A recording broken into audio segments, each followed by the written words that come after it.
প্রভাস কি ইন্ডিয়াতে শাহরুখ খানের চেয়ে বড় স্টার? পরিসংখ্যান বা স্ট্যাট কিন্তু সেই কথাই বলছে।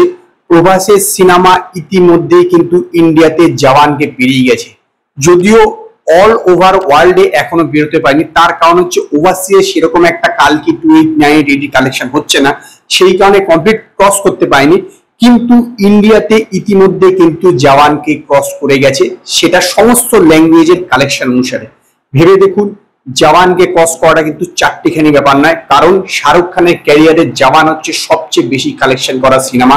তাকে কিন্তু অলরেডি কালকি 2898 ক্রস করে গেল। শুধু তাই নয়, বাহুবলী 2 ও কিন্তু এর চেয়ে অনেক অনেক আগে আছে। সবার এক নম্বরে কিন্তু আছে হচ্ছে বাহুবলী 2।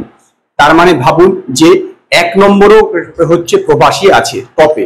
তো ইন্ডিয়ার থেকে হাইয়েস্ট গ্রসিং কালেকশন করা সিনেমা যে আছে, তাতে এখন 4 নম্বরে এসে দাঁড়ালো হচ্ছে এই কালকি 2898 ইন্ডিয়ার থেকে এই সিনেমা কালেকশন করেছে, গ্রস কালেকশন সমস্ত ল্যাঙ্গুয়েজ মিলিয়ে 760 কোটি টাকা, এবং তাকে যদি নেট করা হয় তাহলে হচ্ছে 640 কোটি টাকা নেট।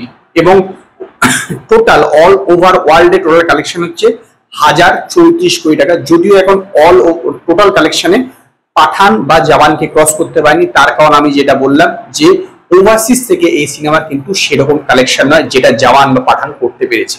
তো ইন্ডিয়ার থেকে টোটাল গ্রস কালেকশনে সবচেয়ে প্রথমে আছে হচ্ছে বাহুবলী 2, যেটা ইন্ডিয়ার থেকে কালেকশন করেছে 1417 কোটি টাকা, মানে হচ্ছে নেটে যদি দেখেন তাহলে 1030 কোটি টাকা। তারপরে আছে কেজিএফ চ্যাপ্টার 2, কালেকশন করেছে 1001 কোটি টাকা গ্রস, তাকে নেট যদি করে থাকেন তাহলে হবে 810 কোটি টাকা।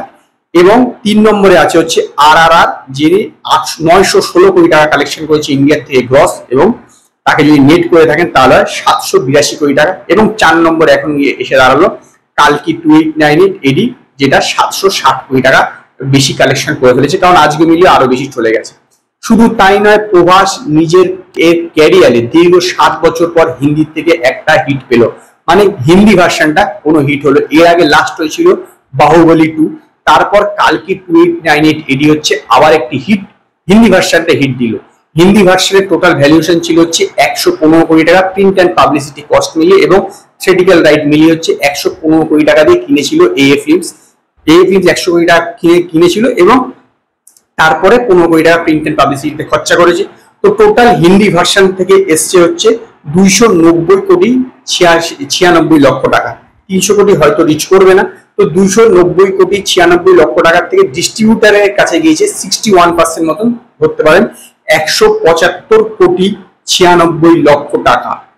ইয়েস, 175 কোটি 96 লক্ষ টাকা গিয়েছে। তার মানে অ্যারাউন্ড আপনার 50 কোটি টাকা মতো প্রায় প্রফিট হয়েছে এই, সরি 50 কোটি টাকা নয়, 60 কোটি টাকা মতন এই সিনেমার জন্য প্রফিট হয়েছে। তো আজকে এই পর্যন্ত। যদি আপনাদের এই ভিডিওটি পছন্দ হয়, ভিডিওটিকে লাইক করুন, কমেন্ট করুন, শেয়ার করুন, আর নতুন নতুন আপডেটের জন্য আমার চ্যানেলকে সাবস্ক্রাইব করুন।